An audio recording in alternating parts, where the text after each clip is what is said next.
You're listening to Level Up Your Business, the podcast where we talk to hardworking business owners and leaders and help them solve real issues in real time. I'm your host, Sara Frasca, restaurant owner, keynote speaker, and business coach. I've spent my career not only in corporate America, but also as an entrepreneur, carrying on my family's legacy through my restaurant. Now, a business coach and consultant, I'm helping other businesses to use creative problem solving and innovative thinking to drive lasting change. Stay tuned to hear some inspiring guidance that will help you to level up your business. Here we are. Here we are. Well, Ryan Allen from Random is joining us today on the Level Up Your Business podcast. I'm Sara Frasca. Ryan, thank you again for being willing to join us. You're very welcome. So you're coming to us from Detroit, Michigan. This is correct. Just to give the listeners kind of a position in their kind of mental map of where you are in the world. So how's the weather up there today? It's a beautiful day. It's like upper 70s, sunny. Can't beat it. I can't complain. That's awesome. Okay, down to brass tacks. Favorite Tortured Poets Department song? I normally would not have an answer to this. But However, I do have an answer. Okay, let's go. And it is the song Clara Bow. Oh, okay. Excellent. I've not listened to that one as much, but now I will be attuned to it. There's a lot of songs on this album. And so I don't blame you for not getting there potentially yet. It's later in the album. I've kind of focused on the first few. All right. But in all honesty, let's start out with just a little bit of an intro. I mean, I know you well just because you're a part of our teams, and I mean multiple teams.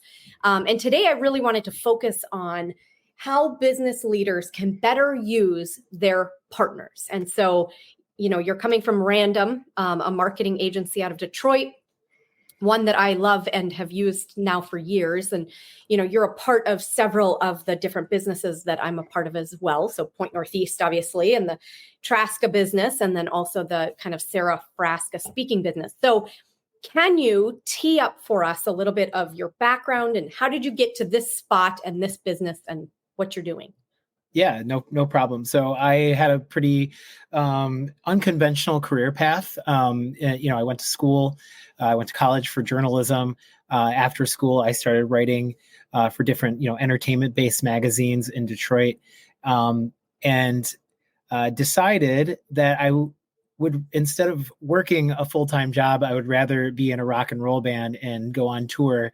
And so I spent many years touring in a band, but that is a tough thing to sustain. So once I realized that being broke was challenging, I got myself back into a career path that made a little bit more sense to me. So had some different kinds of jobs. Some were like training, specific.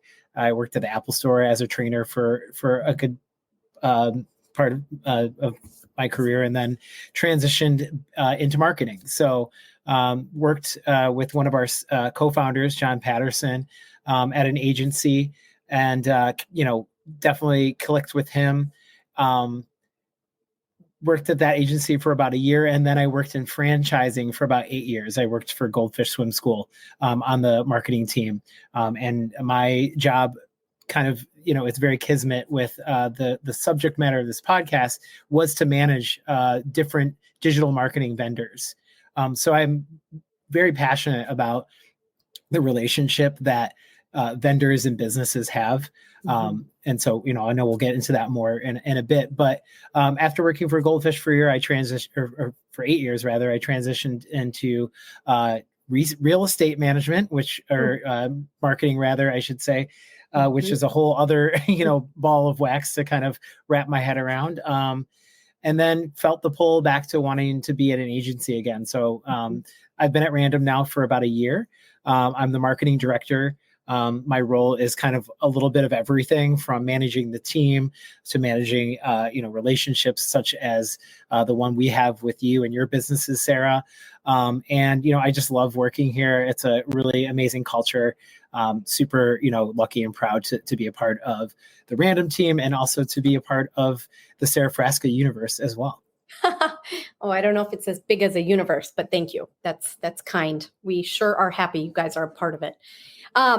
Okay, so I think that leads us into the question of, because you've been on both the client side and the agency side, what makes the magic of a well orchestrated relationship? Well, there's a lot of ingredients to it, as you probably can guess. The first one that comes to mind to me is trying to find a vendor that you really feel like there's a potential for a true partnership.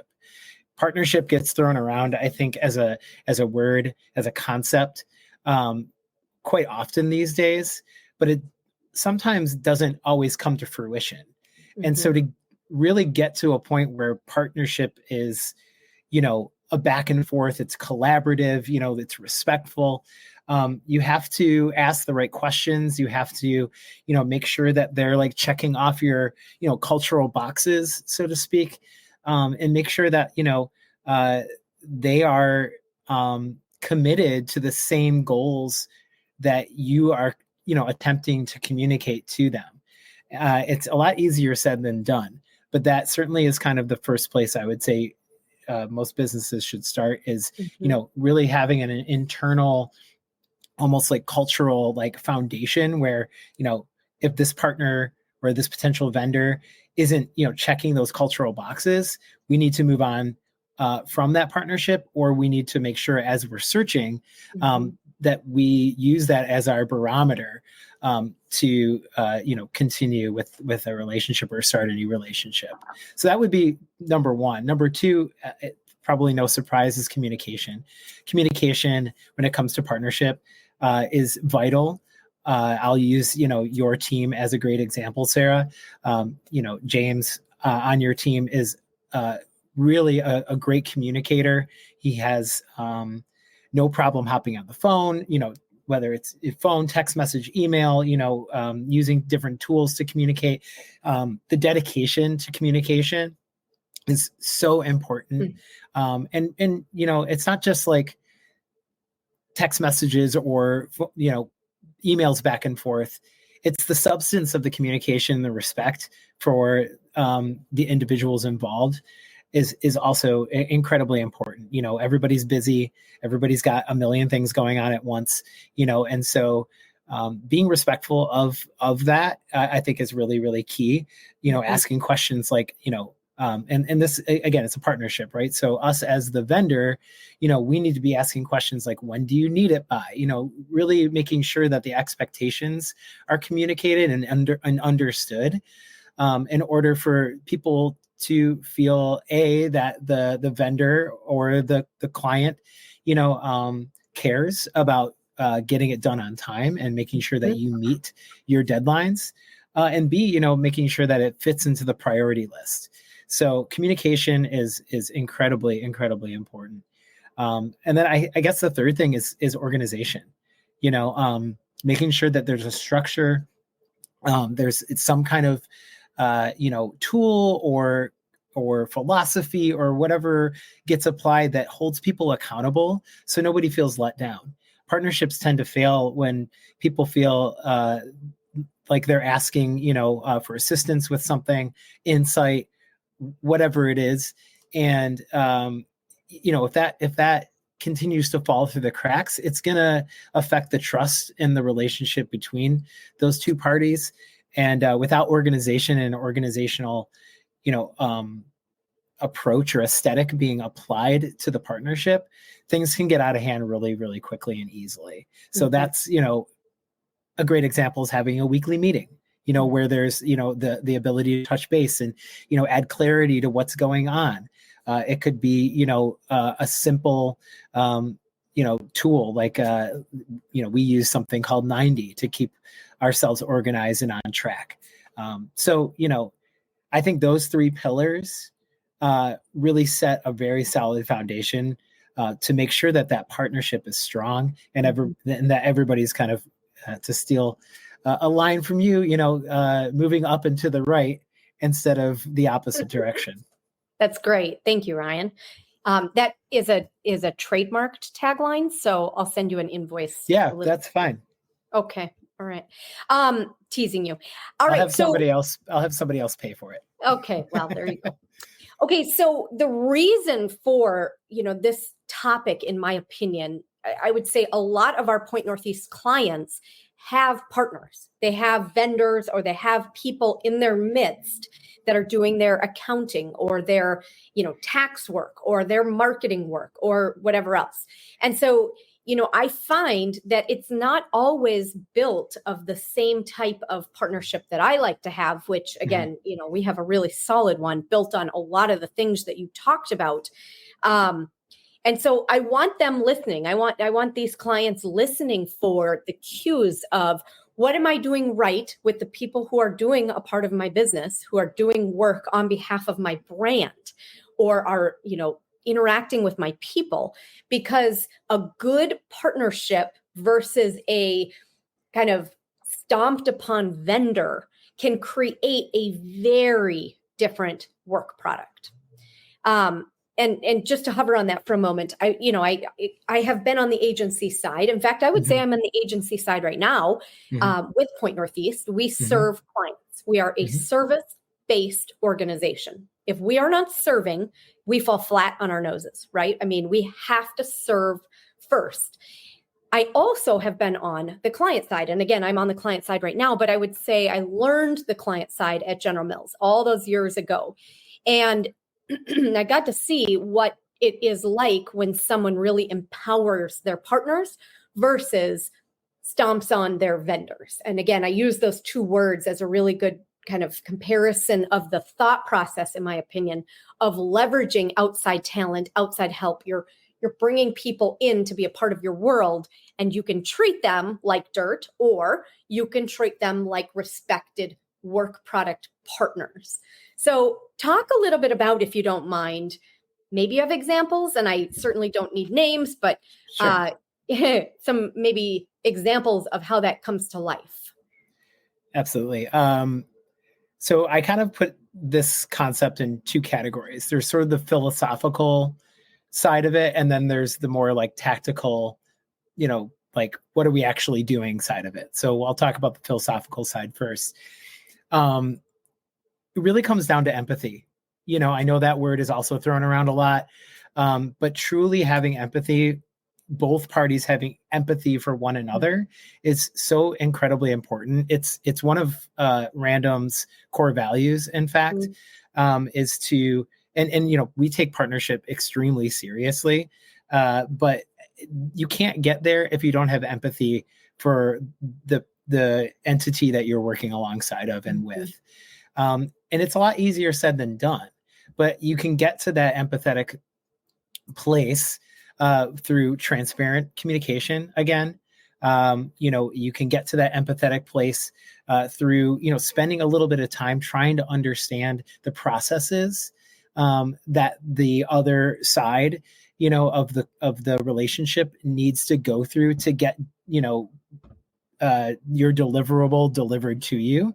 There are some times where it'd be great if, a vendor was able to just kind of, sidestep a few steps or processes along the way to get, the client what they need quicker. But the end result might not be as good because it's not being funneled through the process that it needs to be funneled through in order for the end product to be, as close to being perfect, which we know is never a possibility, but as close to being, I guess, approved by the client, I suppose, as you can get it. So, explaining what those processes are and making sure that the partner that you're working with understands, you don't need to give them every single detail, but it helps to understand and helps, again, to empathize with one another when you have some understanding of what it takes to get to the end product, or what it takes to, get to where you're trying to go. together. So I think that's hugely important. And, you know, that is something that I don't know if it can be completely and totally taught. Of course, it can be, you know, communicated internally, and, you know, the culture can be sort of set up that way, but it almost takes like the individuals, you know, involved to really, you know, peel back the veil a little bit. And I don't need to know everything about you, for example, Sarah, in your life, but I do know that you're a mom. You know, I do know that you, you know, have multiple businesses. I do know that you're running teams. I do know, you know, that there's factors involved. So I take those things into consideration, you know, when, you know, you might be owing me something, you know, and hopefully the same, you know, is done on the client side, you know. So without kind of babbling on and on about that, I really truly think that relationship building, you know, having, again, some opportunities to talk about process, to get to know your client or your vendor a little bit, and to, you know, we don't need to be best friends, but we should get to a point where there's a mutual respect and understanding. So if something does come up, you know, if somebody's kid, you know, gets sick or something like that, like there's a level of empathy that can be deployed. So it's like, okay, I get it. You know, like this was unexpected, and, you know, let's just bump the deadline, you know, to a time that makes sense, because you have to take care of something in your personal life. So good. I think I would agree 100%. When do you think a partner does their best work? I think a partner does their best work when they're not micromanaged, but their client or the vendor is available to answer questions, to give good insight. And again, it kind of comes back to process. Like, what is the process to, you know, approve content, for example? Like, you know, Random is a digital marketing agency. We create social media content. We create websites. We run email campaigns. I'm just doing the plug for Random here, but you know, we are a full service digital agency, and so you know, a lot of the work that we do, you know, is trying to interpret the goals and the objectives of our partners. And, you know, we're not necessarily the experts in any of the areas in which we, you know, I mean, of course, we've got, you know, credibility and knowledge, and, you know, whether it's a finance related client or a restaurant or whatever, you know, we have some background in those things. And of course, you know, want to make sure that people are working on those accounts that do. But if we don't, it really does help if the partner on the other end is available for education, is available for answering questions. So that way we're not making things up. We're not trying to guess, you know, what do they want? You know, we can just ask, you know. So I think, again, that collaboration, that communication really helps get the best work possible.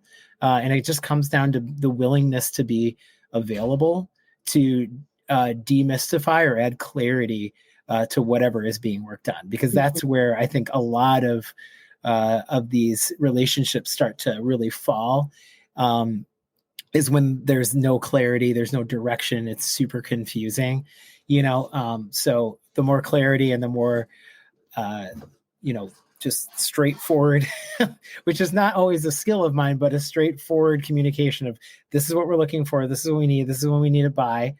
And then, you know, a reciprocated, okay, this makes sense, we understand, or hey, I don't understand, let me check for understanding. Now we're dancing, right? Yep, like, right. And now it's less of a, like, you do this for me, here's like 3 words that you know, have to sort of like build your whole strategy on, you know. Now we're ballroom dancing, you know. We're in that partnership in a really solid way. Yeah, no, that's great. I like the analogy of dancing. I also have used, like, if you're in a volleyball match and you're thinking of like, oh, I'm passing it over to you, and now you're putting it back over. It's not very, it's clunky. It's not orchestrated, versus dancing or rowing in the same direction. I mean, now we're actually a team moving together. So yeah, I agree with that. I was going to just comment on the micromanaging for a moment, because I do find that clients are so controlling, or they're so nervous, they're frightful that someone will not take their business and hold it, kind of in a sacred way to protect it and care for it and all of those sorts of things. So sometimes it does take a moment, but I remember back to my General Mills days, and I used to call this moving the blueberry, because I was working at the time for Pillsbury, and we had blueberry muffins. And I remember I was doing a photo shoot, and the person that was involved in the photo shoot was literally, saying, "Oh, we have to reshoot it. We have to move the blueberry. It has to go over a little bit." It was like, oh my word. And so I think that it was a very valuable lesson for me. This moving the blueberry philosophy is it actually making a substantial enough difference to annoy everybody else on the project? And so it's a little bit more of this, like, here's what I'm going for. I want a delicious, warm, hot, beautiful blueberry muffin. And at that point, you are actually inspiring the team. You're bringing the creatives in so that they can be a part of this mission and goal and vision, versus like, oh my word, like they're nitpicking and micromanaging every single thing, which is just such the reverse emotional reaction for me. Like I can have a visceral reaction to that, kind of like teeing it up and you're the boss and you're the expert and let's go get this big mission, versus, oh, great. Now now somebody's telling me I got to put the word over here and bold that letter and do this. And absolutely. Do you agree? Yeah. Yeah. Well, we're both parents. So I think of the relationship between client and vendor as, parent-child sometimes. And, as parents, it can be very challenging, first of all. So, to make the analogy, when you get into a relationship with a vendor, there's risk involved, just in the same way as if you have a child, there is risk involved immediately, even before they're born, there's risk involved. And the nurturing that you do as a parent is very similar to the nurturing that can be done when it comes to the relationship between, two businesses that are trying to work together, right? So whether it's client, vendor, client, however you want to, put those in order. But, as a parent, you really need to understand where to interject your parenting and where to allow the child to discover, grow, maybe make a mistake or two along the way without being right there to catch every time they fall. And similarly, when it comes to the relationship between vendors and clients, again, like I said, there's risk involved. There's risk involved because there's a relationship. There's risk involved because there's, obviously the financial component of it, but there's even risk involved when it comes to word of mouth. I mean, you have a bad experience with a vendor or with a client, those things tend to get around. So there's a lot to nurture and a lot to want to, be mindful of and take care of. But you also have to figure out when it's necessary to really get your hands dirty and when to allow, in the case of, if we're saying client, allow vendor to, have some discovery on their own to, figure out how to best, represent the brand. You've got to trust that the credibility that they have, you hired them for a reason, is enough to, not feel like you have to get your hands on it to the point where you're actually diluting the creative energy and juices that go into some of this type of work.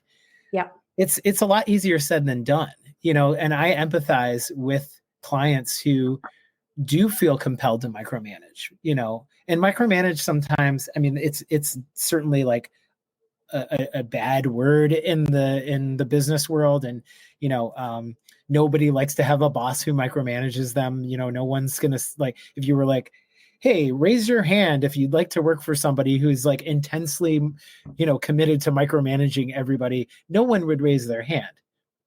However, two things. One, I understand and empathize with clients who feel like they have to, like you kind of said, like hold, it's like a robin's egg, nest. It's like, it's so fragile. You don't want it to break because, as a business owner, use COVID as an example, like that was completely unexpected. And all of a sudden the world was upside down.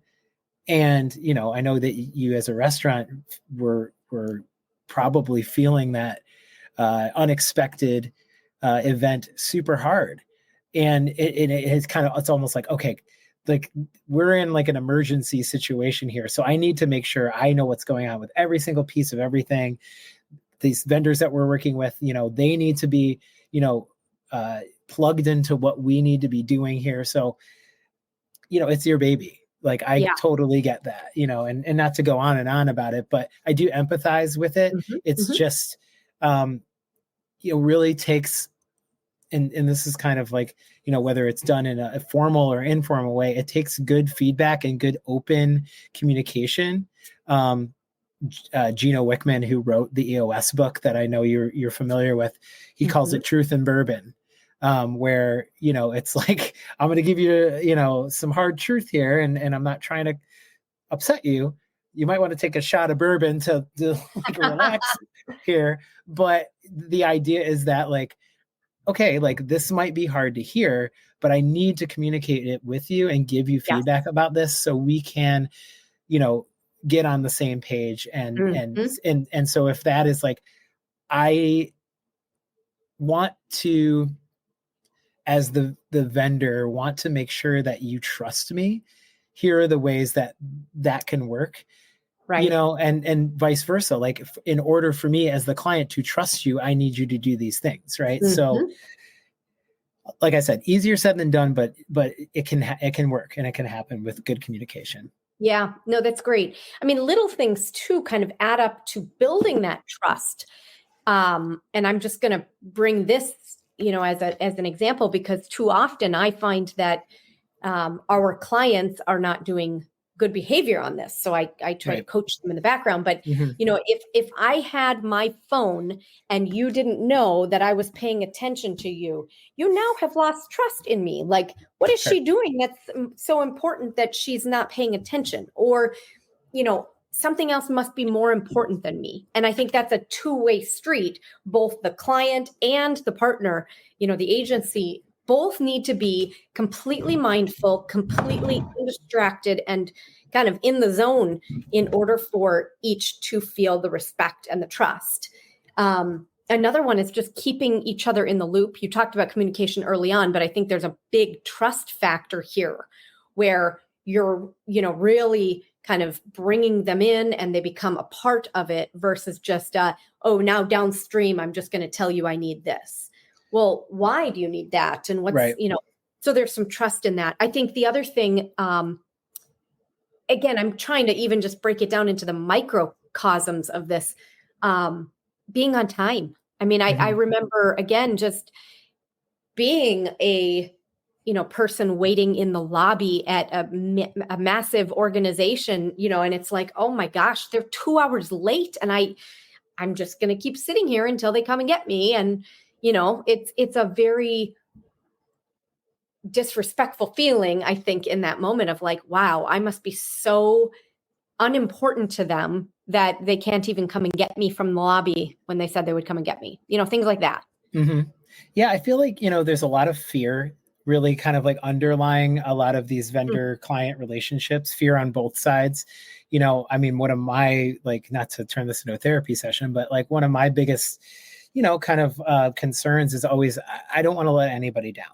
I don't want to let myself down. I don't want to let my family down. I don't want to let my coworkers down, like whatever it is. But certainly when it comes to, work and the relationships that, are involved in working relationships, letting somebody down, to me as an individual, is probably the worst feeling in the world. And So I think doing those little things, like if you get an email and it's, asking you a question that you might not have the answer to in that moment, writing that, individual back and saying, hey, I'm not exactly sure in this moment what the answer to your question is, but I am going to find out and get back to you at this day, at this time, whatever. Going that extra mile and at least acknowledging like, hey, I have a question. I know you're busy, but it's the classic, like, did you get my email? Totally. That when you're working Totally. in an office, like, did you get my email about whatever it is? And if it was like 2 days ago and you never responded, well, I wouldn't blame the person for asking if you got that email, so even if Right. you couldn't get to it right away, just taking a minute or a second, even just acknowledging the person on the other side, the client or the vendor, whatever side of this fence you're on, that goes a long way. And it's those little things that really do add up to building that trust, like you kind of described. That's great. I mean, it's good behavior. And again, we would teach our kids to do these things, but sometimes when we get into the working day, it can fall by the wayside. And so again, my cautionary tale to everyone is just, if you have a partner relationship, same with an employee, but I would say it's really important to build that trust, and that's done through those little teeny tiny things. And it's acknowledgement too. I think that's the other thing. Like, once a project is completed, and this is something that I think you're really, really good at, and something that we try to do at Random as well, is really acknowledge the efforts that are being made. You don't have to win an award in order to feel like it's necessary to acknowledge the efforts. We've worked on some projects with you, for example, where the feeling of like, we made something that the person who hired us to make this thing is like 100% happy with. And we know that because they gave us that feedback, they communicated with us, right. that sends you into the next project with, good vibes, positivity, and, just the inspiration, honestly, to continue to, do your best work. So I think it's really important that vendors and clients, the partnership has an element of feedback and an element of acknowledging the work that went into something in order to make sure that relationship and that bond is strong.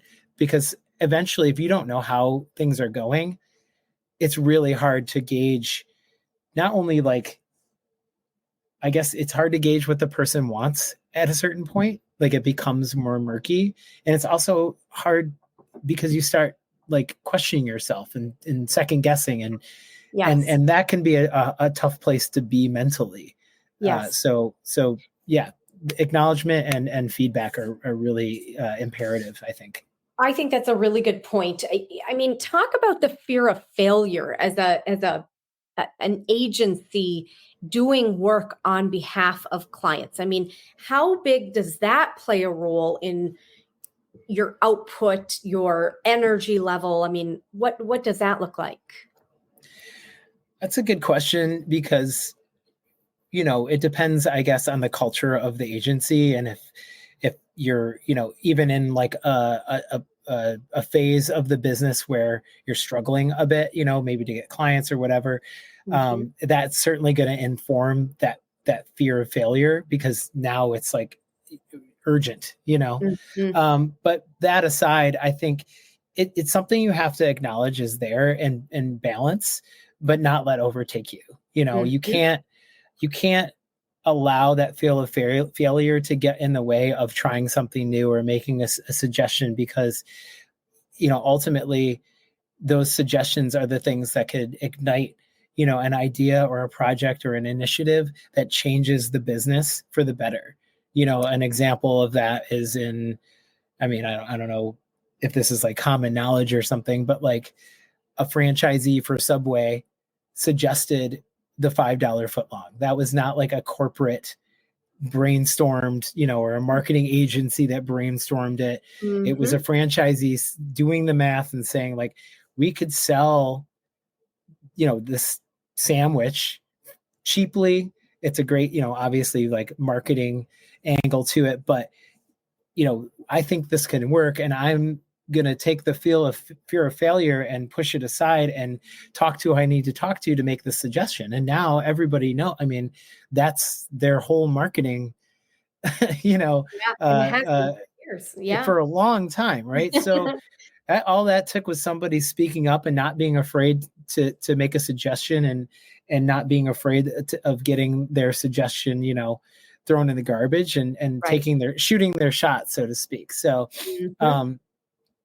I think, it's very easy to get caught up in that fear of failure mindset. Mm-hmm. However, it's important to trust your instincts. It's important to lean on your expertise. It's important to ultimately like use the credibility that you have. Again, you were hired for a reason if you're the vendor. And so, you need to kind of like lean on some of these things in order to not get like in that dark place, but it's again, it's easier said than done sometimes. Well, and I would say, maybe speaking from the client side for a minute here, if you instill a fear of failure in your partners, you have handcuffed them. I mean, I would say, the intention of bringing in an outside group, in my opinion, is that you probably don't have necessarily the resources to be able to have your own marketing team. And so I'll just use the example of, we use Random because we can get high level strategic marketing all the way down to the executional posting on our social media, managing the content, building the website, those things. So, I mean, for me to do that for either of my businesses is just not an expense that I want to undertake. It would be foolish of me to bring on, 3-4 people just to do marketing at this stage. Nor do you maybe even have the bandwidth for it to manage it. Right. So totally. There's a lot of factors and to consider. And, the outside perspective, again, it's a fine line, because the vendor isn't always going to be an expert in whatever, industry their client is working in. And so there is this kind of like conversation that happens a lot where it's like, we're maybe not the experts in how to run a restaurant, but we are experts in social media. Right. So that, again, going back to the like respect concept. Yes. Of like, I respect that you are the expert in running a restaurant. And so I may have an idea here and there on how to like improve a process or whatever, but like, you are the expert. You've built that credibility. We're the experts in the content creation. We can certainly like offer suggestions to one another that, can be very helpful. So, you have to have a amount of humbleness and openness in order to really cultivate a good vendor-client relationship. And that's on both sides. But it's at least, respect, again, to that base level of, hey, you hired us for a reason, and we're working with you, and we want to work with you for a reason. So there's that base level is established. It comes back to the concept, I guess, of like the micromanagement. Yes. The fear mongering is also something I've seen done, throughout my career, where you're establishing this, like, if you make a mistake, then your ass is on the line kind of mentality. That's really not a great place for anyone to work in. And a lot of people lean on that with the idea that if I instill that fear, then they're going to do it right, and they're going to get it done on time, and they're going to be afraid of my reaction if it's not done the way that I think it should be done. Right. And that never works. It's not sustainable. Unfortunately, there are instances where people do lean into that. And you said stomped on earlier. Yeah. I've seen that happen, and it's easy to stomp on a vendor. And again, like, as to having been on the client side, I've been in situations, and I've even done the stomping, and have felt terrible about it later, because it never helped. No. It was, maybe I was frustrated and I came at, or I accused, or we came at or accused. But now, the apple cart has been upset a little bit. And so you have to be very careful, when fear is a it's a weapon, and it can be weaponized, and it's certainly helps in like if you're fighting a war, I guess, but like that shouldn't be what a vendor client relationship feels like. Totally agree. I would say instilling a fear of failure in your agency or partner does a lot of harm and no good, in my opinion. And I think what we are leaning on outside partners for is to see the industry. And, you brought up the example of social media. How in the world could I be an expert on social media? I mean, it is almost changing daily, right? I can know enough to be dangerous, but there's no way that I know what the Google algorithm is. I know what the I literally can't even keep up with all the tools. So I am looking for someone to bring that expertise. But if I instill a fear of failure, they're not going to have the ability or interest to test and learn, to bring in, hey, we're seeing people do this. Would you be interested in trying this? And so, again, I think, it's really this open, and you use the term humbleness, but I would say just openness in general to, you're the expert in the things that you're the expert in. Tell me what's out there and what I should be looking at. Help me know if there are things that are out there in the world. It might be another industry. It might be another tool that I'm just not attuned to. And how can we kind of fold that in as an idea? We may test and learn it, or we may implement it. But that's the responsibility of the vendor, to take very seriously. And I think sometimes, whether there's a fear of failure involved or not, coming from the client side, let's say, there might be just an intrinsic fear of failure that it just exists, not based on like something that the client did or said, right? But you got to get over that.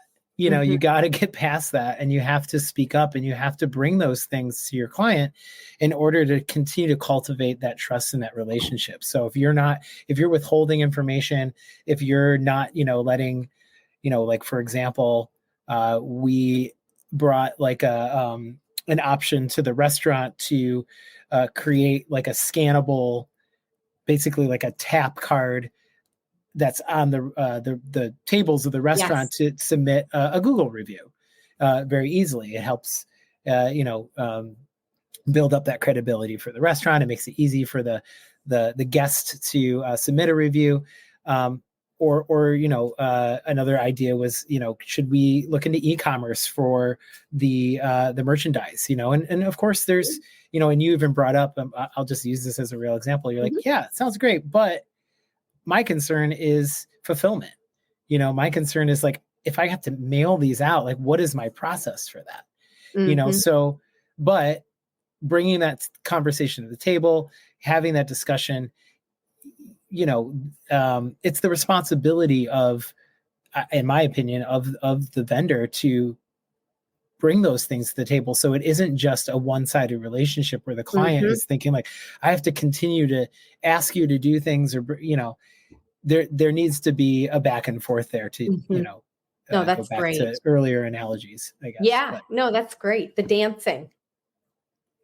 All right. Well, Ryan, I mean, thank you. Again, I feel like you have such a balanced perspective because you've been on both sides of the table. And, I have as well, and am currently in the different roles and different businesses. And I want to thank you for your partnership. I mean, I think it's been just a really lovely relationship. I obviously adore your owner, who I've worked with in the past. And I love Allison, who is one of our account folks. And I love all of them. But, I just think you have such good-hearted, sincerely wonderful, talented people. And so I just, I credit a lot of our success to the fact that we found you, brought you on. And I mean, we're all, I think, having fun doing it. So I agree. It's a lot of fun, and you guys are wonderful to work with and for. And every example and everything that I've said this entire time, you guys are, exemplify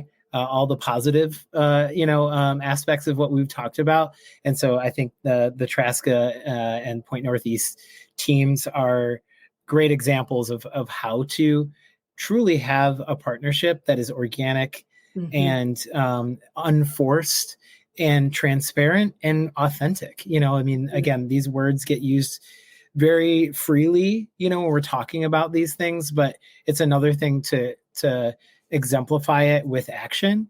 Can't say enough good things about you guys, and we appreciate being part of the team. Thank you. You forgot to mention that I'm funny. You are funny, and so am I. I'm teasing you. All right. Well, Ryan, thank you again for everything. Thank you for being a part of this, and thank you for your partnership. Look forward to many, many moons of further success with you and your team. So thanks for answering these great questions. I hope that some of our clients and some others out there are thinking, gosh, I can do things in a little bit better way to empower and to really, emblazon the hearts and minds of our partners so that they can do their best work, which ultimately is a win-win, right? We're all kind of connected in this. We do better together, all boats will rise. So indeed. Thank you, Ryan. All right. Have a great day, everybody. Thanks again for being here, Ryan. And as always, here to help from a Point Northeast business, or just even personally, if I can help someone with their business. I always like to say you're not alone out there. So if you're struggling with something, find someone to ask questions of, a mentor or just me. So you just call me if you need help. All right. Have a good day, Ryan. You too. Goodbye. Thanks so much for tuning into this episode of Level Up Your Business with me, Sara Frasca. If you have a problem in your business that's keeping you up at night, please join us in a future episode so we can help get you unstuck. Just click in the link in the show notes and send us a message. Please remember, stay innovative, friends.